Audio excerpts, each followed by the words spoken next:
Hi, everyone. I'm Hannah, and I want to tell you about the time when my life took a surprising turn. I was 25 years old, working as an accountant at a company where I met Tom. Tom was the head of the marketing department, a pretty serious guy, but with a charm that was hard to miss. At first, Tom and I were just colleagues. We exchanged polite hellos and discussed work stuff now and then. He was always busy, and I was too focused on my tasks to think much about him. But things changed at one of our company parties. It was one of those annual events where everyone let loose a little. The party was lively, with music blasting and people dancing everywhere. I wasn't much of a dancer, so I decided to take a break on the balcony, away from the noise. That's when Tom joined me. We chatted for a bit about work and the usual small talk. I noticed how his serious demeanor from the office melted away into a more relaxed and friendly vibe. We started talking about our lives outside work, our interests, and what we liked to do for fun. "So, what do you do for fun, Tom? I can't imagine you being anything but serious," I teased. He laughed. "Well, I enjoy hiking and playing the guitar. I guess I'm not all work and no play after all." As the conversation flowed, there was a moment of silence. We looked at each other, and without thinking, we leaned in and kissed. It was spontaneous, unexpected, but it felt natural. Pulling back slightly, Tom looked a bit surprised. "Wow, I didn't see that coming," he said, a bit breathless. "Me neither," I admitted, feeling a mix of excitement and nervousness. "But it felt right, didn't it?" "Yeah, it did," he agreed, smiling. The next day at work, there was a different energy between us. We started spending more time together, having lunch, and going for coffee breaks. Our first date was simple yet perfect. We went to a cozy little restaurant downtown. We talked for hours about everything, our childhood, our dreams, our fears. It felt like we had known each other forever. 2 years flew by, filled with countless memories and shared moments. One day, Tom suggested we take a trip to Hawaii. I was thrilled. Little did I know, he had something big planned. On the last evening of our trip, as the sun set on the beautiful beach, Tom got down on one knee and pulled out a ring. "Hannah, you've made me happier than I ever thought possible. Will you marry me?" I was overwhelmed with emotion. "Yes, Tom, I will," I said, tears of joy streaming down my face. We returned home, and the preparations for our wedding began. It was a whirlwind of excitement and planning. Tom introduced me to his parents, Nancy and John. They were a kind and welcoming couple, and I felt instantly at ease with them. We had a simple wedding, but filled with lots of laughter and joy, especially thanks to Tom's huge, fun-loving family. I never knew he had so many relatives who loved to party. After the wedding, Tom moved into my house, the one I inherited from my grandfather. It wasn't huge, but it was cozy, and I loved it. Tom insisted I become a housewife, and after thinking it over, I agreed. The idea of taking care of our home and spending more time with Tom sounded nice. The first 6 months of our marriage were like a dream.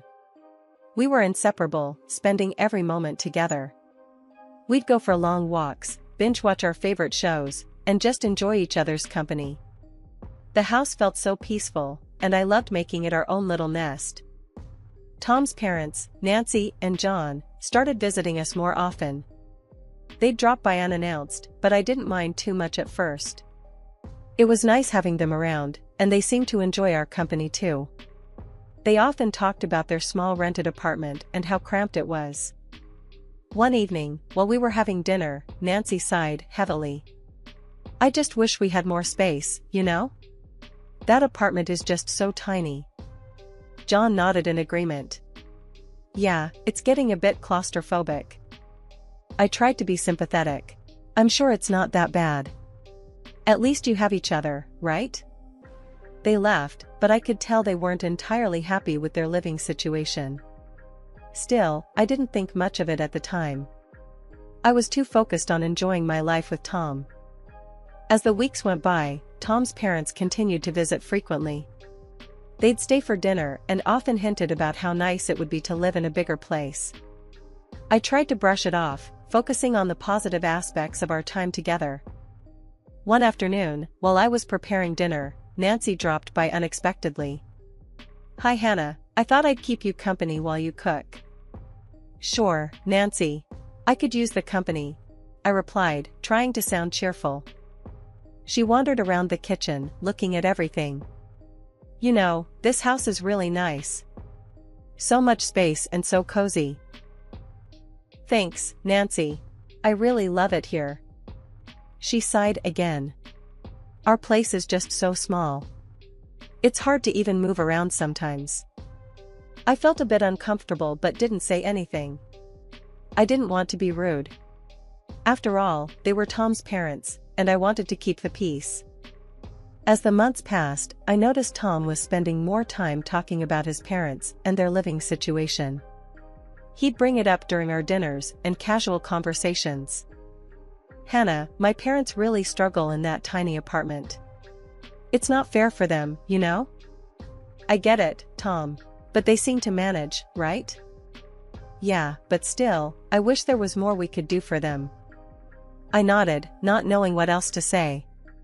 I wanted to support Tom, but I also didn't want to disrupt the peace and comfort of our home. I hoped things would just work themselves out. One day, Tom came home and casually said, "Hannah, my parents need to stay with us for a couple of weeks. Their apartment is getting renovated."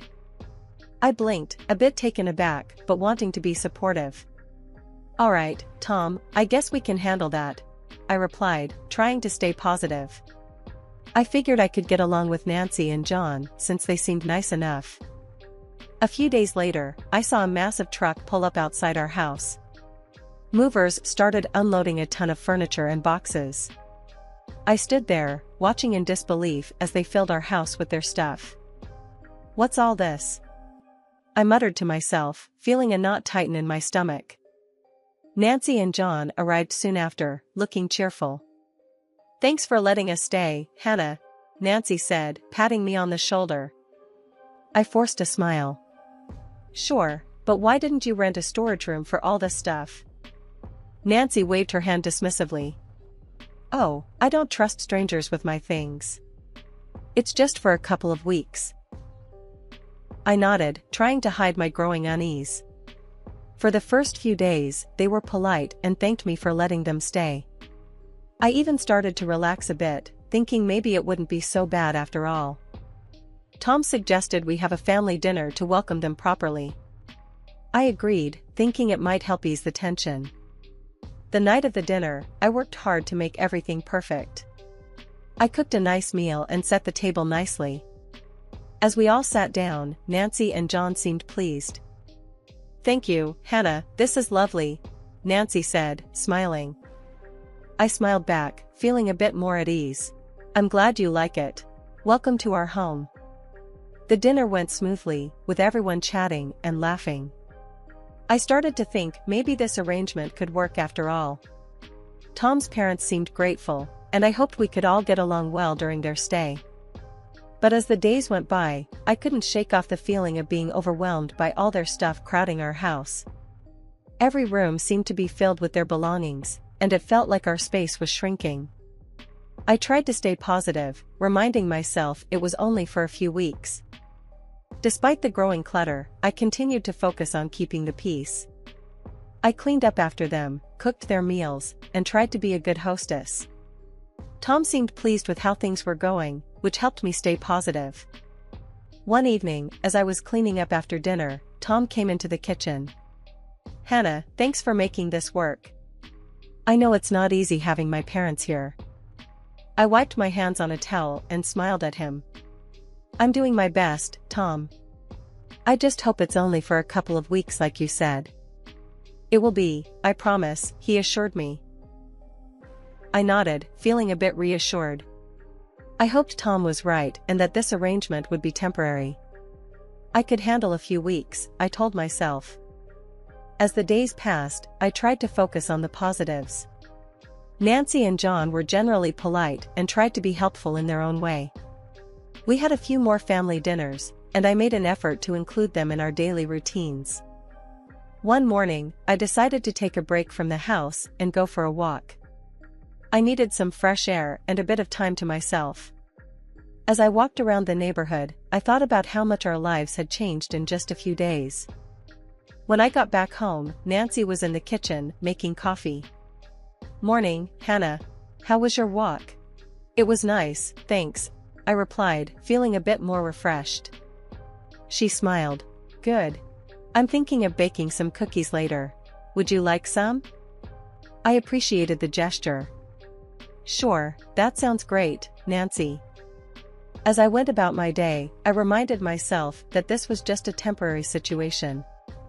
I could handle a few weeks of extra company and clutter. It wasn't ideal, but it was manageable. Things took a turn after a few days of my in-laws moving in. It started slowly, but soon became clear that Nancy and John were taking over our house. It began one morning when I was making breakfast. Nancy walked into the kitchen and wrinkled her nose at the spread. "Hannah, what's this? Oatmeal again? We need some real food. Bacon and eggs would be nice." I clenched my jaw, but nodded. "Fine, I'll make bacon and eggs tomorrow." The next day, I found Nancy in the living room, moving my favorite chair.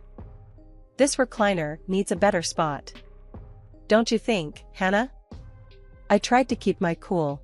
"Nancy, please ask before moving my furniture." She just shrugged. "It's for the best, trust me." John wasn't any better. He'd park himself in front of the TV all day, snacking and leaving crumbs everywhere. I confronted him one evening. "John, can you at least use a plate? The living room's a mess." He grunted without looking away from the screen. "Yeah, sure, whatever." I felt like I was losing control of my own home. Every day, Nancy would find something new to criticize or change. One afternoon, I caught her rearranging the kitchen cabinets. "Nancy, what are you doing?" I asked, trying to stay calm. "Oh, just organizing things better. Your system is a bit chaotic." It was getting harder to keep my patience. I talked to Tom about it that evening. "Tom, your parents are taking over. They're changing everything and making a mess." He sighed, looking annoyed. "Hannah, they're just trying to help. Can't you just let it go?" I couldn't believe his attitude. It was like he didn't care about how I felt.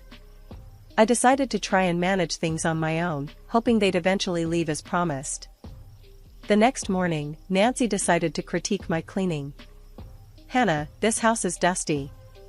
Can't you do a better job?" I bit back my frustration. "I clean every day, Nancy. Maybe you could help out?" "Help out? I'm a guest here, remember?" I walked away before I said something I'd regret. I was feeling more like a maid than a hostess. John was no help either. He'd leave dirty dishes everywhere, expecting me to clean up after him. One day, I found Nancy going through my closet. "What are you doing in here?" She didn't even look guilty. "Just seeing if you have something I can borrow. We're about the same size." "Nancy, you can't just go through my things. Ask first." She huffed and walked out, muttering under her breath. I felt like I was losing my mind. Tom's lack of support made it even worse. Every time I brought up an issue, he'd brush it off. The next morning, Nancy announced she was going to redecorate the guest bedroom. "I think this room needs a new look. I'll bring in some new curtains and a bedspread." I stared at her, incredulous. "Nancy, this is my house. You can't just change everything without asking. We're just trying to make it more comfortable, Hannah. You should be grateful." I felt a wave of anger and frustration, but decided to walk away. I needed to find a way to regain control of my home and my life. I hoped Tom would eventually see reason, but I wasn't holding my breath. Things had gone from bad to worse. Nancy, my mother-in-law, started taking my bank card without even asking. One day, I noticed charges on my account that I didn't make. It was Nancy, buying things for herself. I confronted her about it. Nancy, you took my card without asking. You can't do that. She looked at me, unbothered. Hannah, we needed a few things. What's the big deal? It's my card, Nancy. You need to ask first. She shrugged and walked away, leaving me fuming. I decided to talk to Tom about it, hoping he'd back me up. Tom, your mom's been using my bank card without asking. This has to stop, I told him that evening. He barely looked up from his phone. Hannah, it's just some groceries and stuff. She can use it, we live off my income anyway. I walked away, feeling defeated. It was clear Tom wasn't going to support me. I felt like I was losing control of my own finances, let alone my house. A month passed, and there was no sign of Nancy and John leaving. Every day felt like a struggle to maintain some sense of normalcy. They were constantly going through my things, rearranging the house, and demanding specific meals. One evening, during dinner, I decided to bring up the topic. Nancy, John, when do you think you'll be heading back to your apartment? They both laughed, and I looked at them, confused.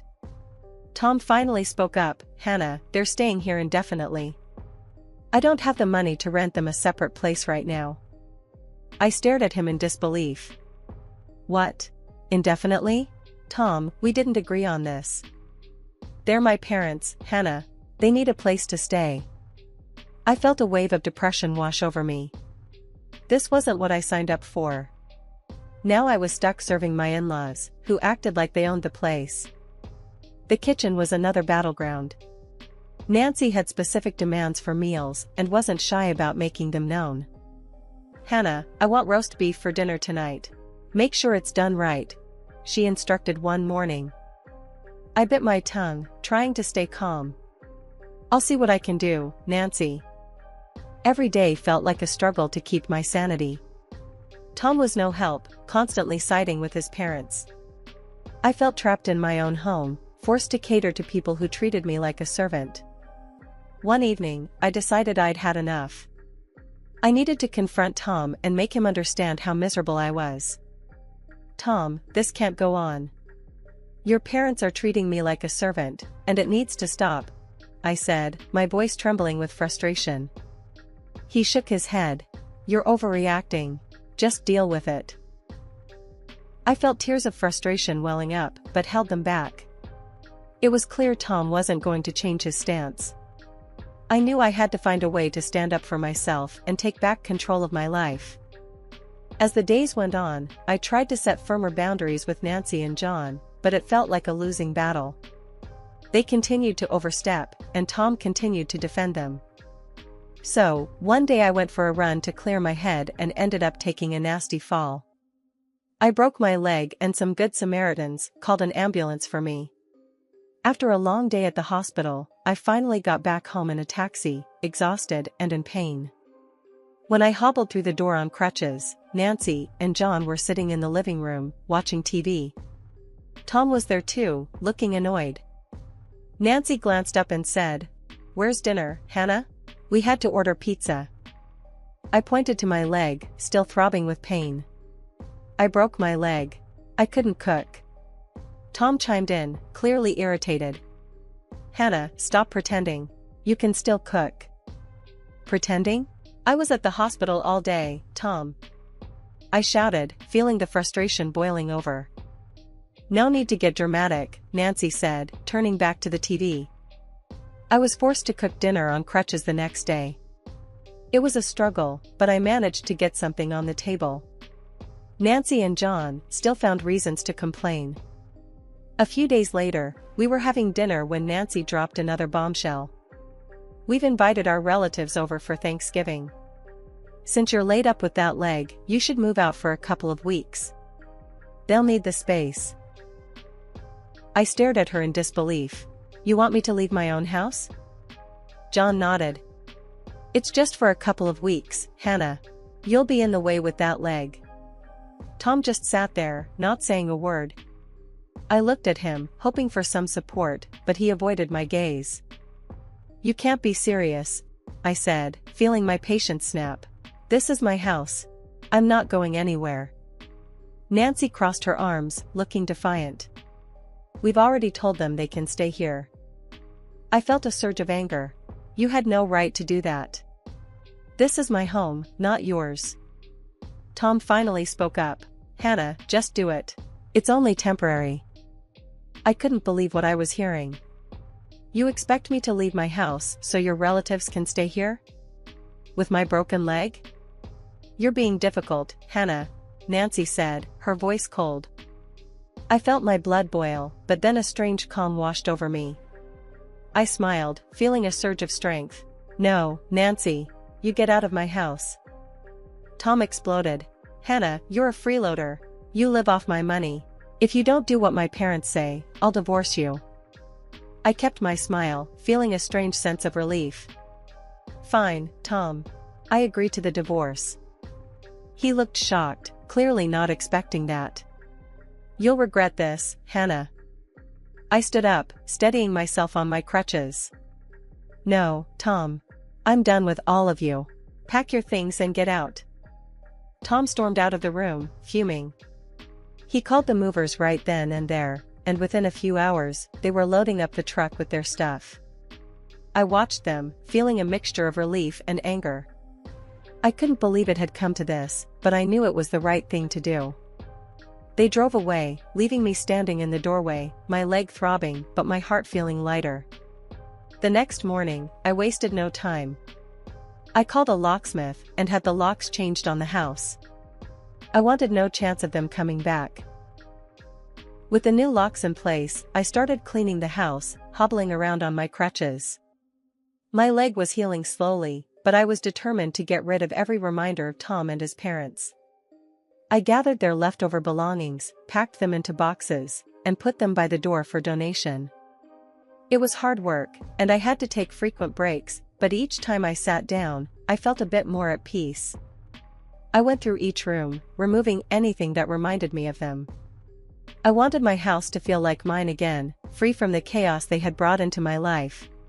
Just when I thought I'd finally have some peace, something unbelievable happened. I was getting ready to spend Thanksgiving alone, looking forward to a quiet day. I had just put a pie in the oven when there was a loud knock on the door. I hobbled over to the door, still a bit sore from my leg injury. When I opened it, I couldn't believe my eyes. There stood Tom, Nancy, and a bunch of their relatives, all looking way too cheerful. "Happy Thanksgiving, Hannah," Tom said with a big grin. I stared at them, stunned. "What are you doing here?" Nancy waved a key at me, looking annoyed. "We couldn't get in." "Why did you change the locks?" I took a deep breath, feeling my anger rise. "Because you're not welcome here anymore." "I changed the locks, because you're strangers to me now." Tom laughed, clearly not taking me seriously. "Come on, Hannah. I earn the money here. You can't just kick us out." I couldn't help but laugh too, but it was a bitter laugh. "Tom, I've got savings from my grandfather. I don't need your money. I can take care of myself." Nancy's eyes lit up when she heard about the money. "Oh, well, we came to make peace, Hannah. We should all live together as a family." I shook my head, feeling a strange calm. "No, Nancy. I don't consider you my family anymore." Tom looked shocked, still not believing I was serious. "You're really going to do this, Hannah?" I nodded and pulled out the divorce papers I had prepared. "Yes, Tom. Here are the divorce papers. I'm done." Nancy tried to push past me. "Hannah, let's talk about this inside." I stepped in front of her, blocking the doorway. "No, you're not coming in. If you don't leave, I'll call the police." They all stared at me, completely stunned. Tom tried one last time. "Hannah, don't do this. Let's talk calmly." I shook my head. "No, Tom. I'm finally doing what's right for me. Now leave." They muttered and scowled, but they finally turned and left, throwing insults over their shoulders, calling me cruel and arrogant. I watched them go, feeling a huge weight lift off my shoulders. I closed the door and locked it, leaning against it for a moment, feeling a mix of relief and sadness. It was over. I had stood up for myself and taken control of my life. As the days passed, I focused on healing and rebuilding my home. I got rid of everything that reminded me of Tom and his family, creating a space that was truly mine. It wasn't easy, but every step I took made me feel stronger and more in control. I reconnected with friends, started new hobbies, and slowly built a new routine that made me happy. I was no longer living in fear or frustration. I had my peace, my home, and my life back.